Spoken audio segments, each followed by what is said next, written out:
के ऊपर एग्जीबिशन लगाया जा रहा है और इसमें देश के सभी प्रतिष्ठित जो प्रतिष्ठान हैं फूड प्रोसेसिंग और एग्रो प्रोसेसिंग से जो जुड़े हुए हैं वो लोग इसमें शिरकत कर रहे हैं, इसमें वो भाग ले रहे हैं। जैसे CFTRI Mysore, potato research institute जो है आपका मोदीपुरम का, ये सारे लोग इस वर्कशॉप में आएंगे और इसमें लगभग 1500 जो फूड प्रोसेसिंग इंडस्ट्री से जुड़े हुए काम करने वाले लोग हैं प्रदेश के, वो भी आएंगे इसमें।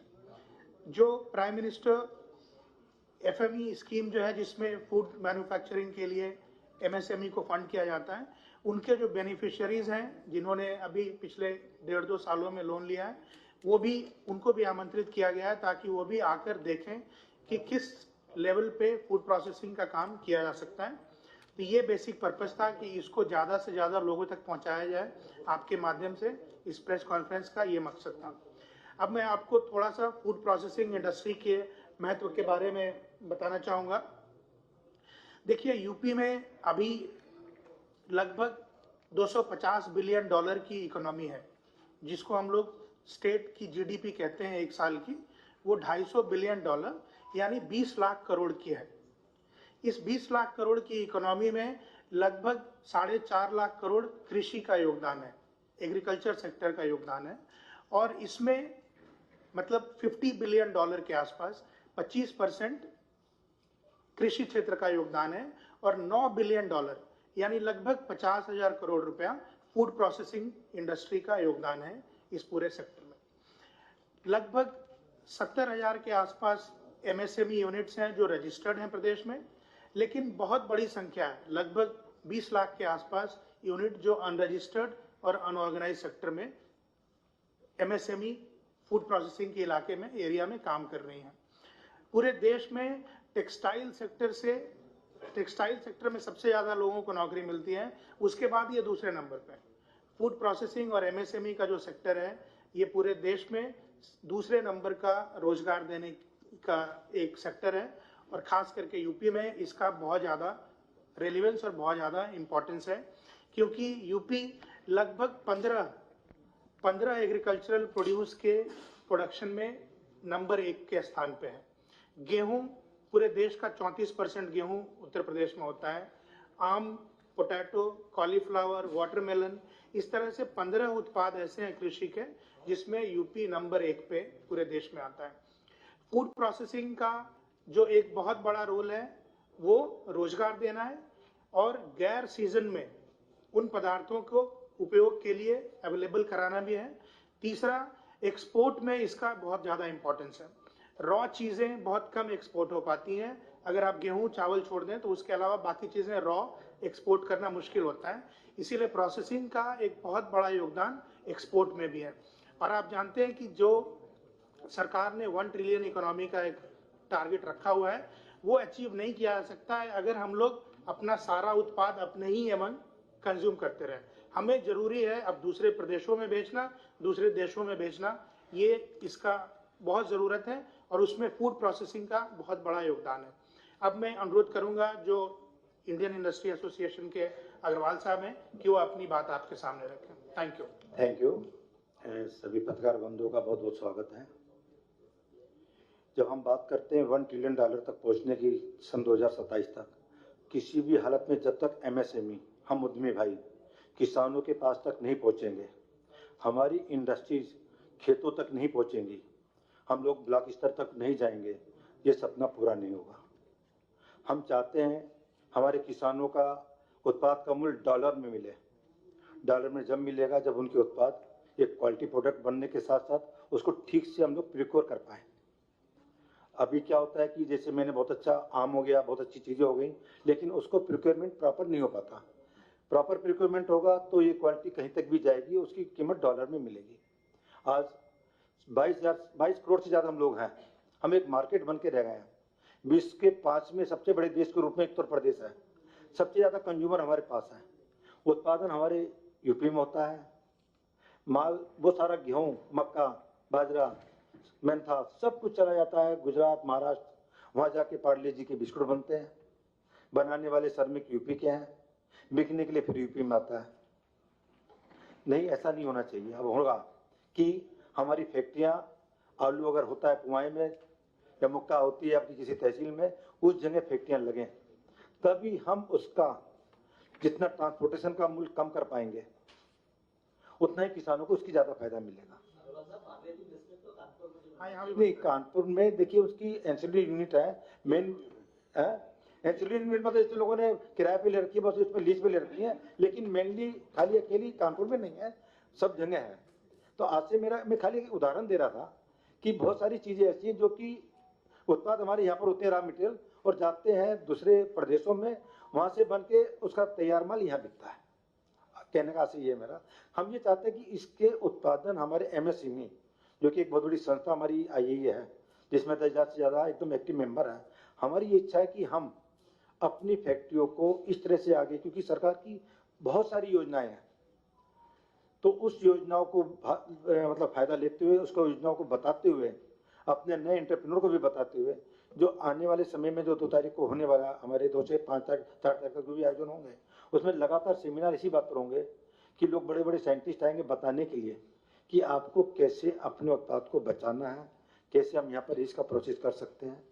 देश विदेश की मशीनों के स्टॉल यहाँ पर आ रहे हैं बताने के लिए कि ये मशीनें आप यहाँ लगाएंगे तो ज़्यादा बेहतर रहेगा।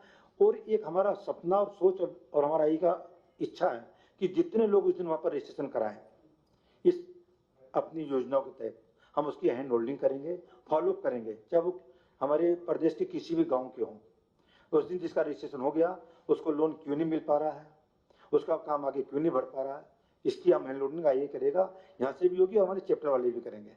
केवल एक मेन मकसद है कि किसी तरीके से हमारे अधिक से अधिक जो लोग काम की तलाश में बॉम्बे, दिल्ली या दूसरी जगह चले जाते हैं, तो बाकी भैया लोग कहलाएं ना, वो भैया लोग यहाँ पर रोजगार दें, बजाय रोजगार पाने के और जाने के धक्के ना खाएं, ताकि जरा सी को कोरोना हुआ बेचारे लटक के आए ना, यहीं पर रहेंगे, अपने परिवार के साथ रहें, यहीं पर ही रोजगार पाएं और हमारी इकोनॉमी, प्रदेश की इकोनॉमी भी डेवलप होगी।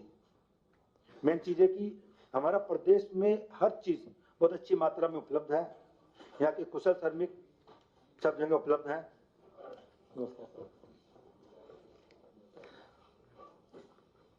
इन चीजों को लेके, क्योंकि आज SME हमारा जितने भी छोटे उद्यमी भाई हैं, MSME भी हमारा पूरा इसमें सहयोग कर रहा है, पूरा मंत्रालय सहयोग कर रहा है और कृषि विभाग भी पूरा सहयोग कर रहा है।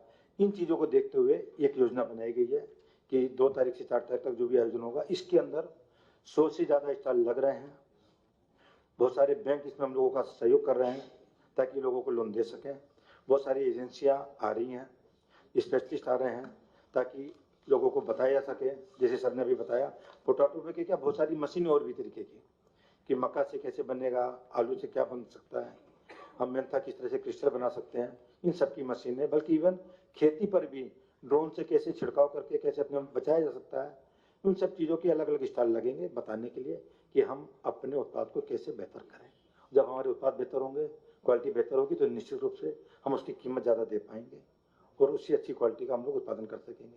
सबसे बड़ी बात है कि हमारे रॉ मटेरियल प्रदेश में रहें, यहीं इसको माल को तैयार करें, कम से कम ट्रांसपोर्टेशन लगेगी, कम से कम इस बहाने हमारा पोल्यूशन का भी काफ़ी सुधार होगा कि ट्रांसपोर्टेशन कम होगी तो हमारा विदेशी मुद्रा भी इस बात से बचेगी, तेल में बहुत खर्च करना पड़ता है।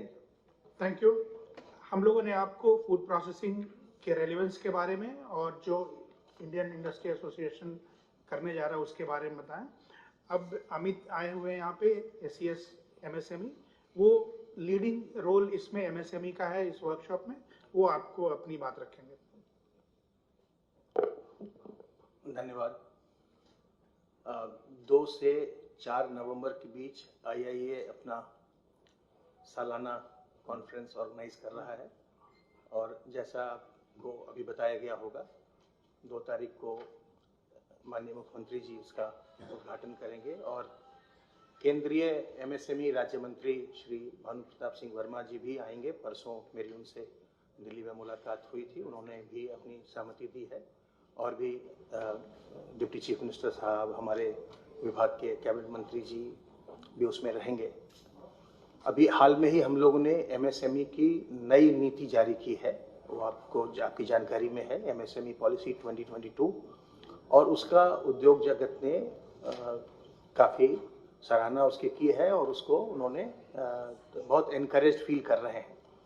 तो हम लोग ये जो भी अब हमारे आयोजन हो रहे हैं उन सबको हम लोग जो फरवरी में प्रदेश का ग्लोबल इन्वेस्टर समिट होने वाला है हम उससे जोड़ कर देख रहे हैं।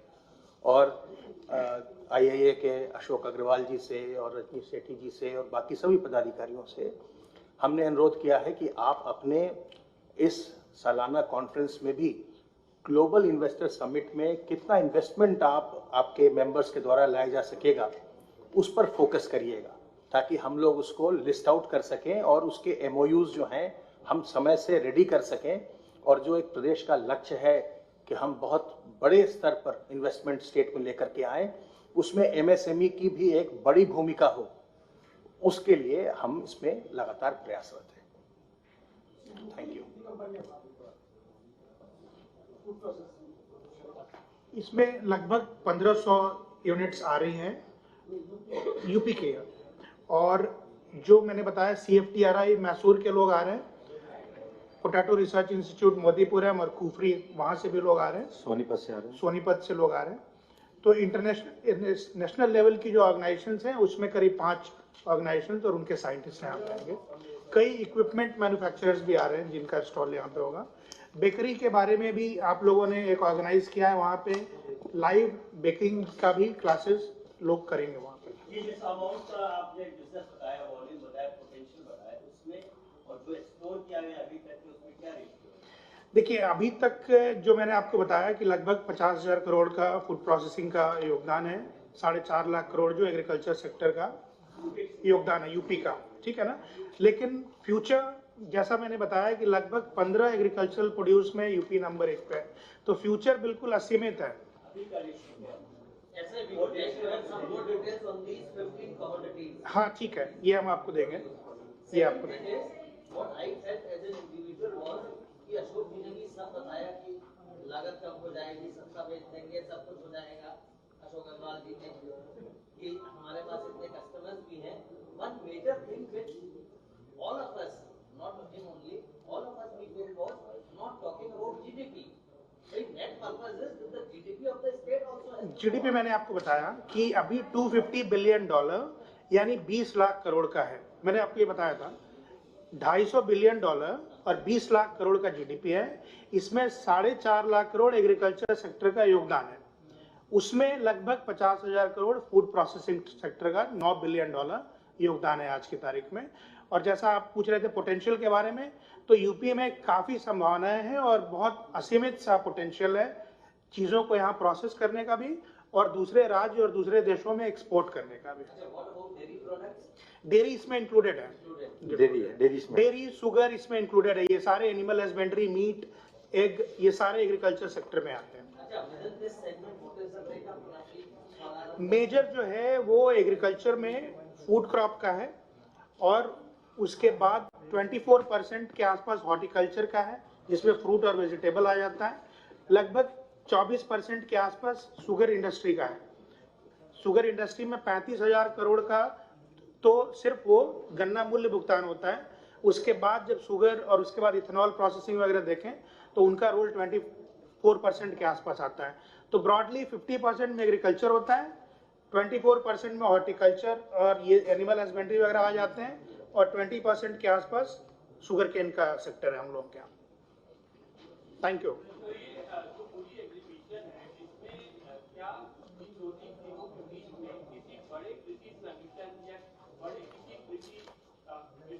बुलाया गया है क्योंकि सर छोटे जो किसान होते हैं उन्हीं की बदौलत आप कह रहे हैं कि उत्तर प्रदेश में कई ऐसी फसलें हैं जो देश में नंबर 1 पे है प्रोडक्शन में। तो क्या यहाँ ऐसा कोई विचार है इस पूरी समिति में कि उन तमाम किसानों में से किसी ऐसे किसान को ले आया जाए इस एग्जीबिशन में और समझाया जाए जिससे कि ग्रामीण स्तर पे आपकी जो विचारधारा है वो पहुंच सके? हाँ, इसमें कुछ लीडिंग फार्मर्स को भी इन्वाइट किया गया है जो कि एक रोल मॉडल के रूप में अपने इलाके में जाके इस चीज़ को बता सकें। तो इसमें बेसिकली ये MSME सेक्टर का फूड प्रोसेसिंग से जुड़े लोगों का है, तो डायरेक्ट फार्मर्स का नहीं है, बट लीडिंग फार्मर्स इसमें इन्वाइटेड है। Thank you.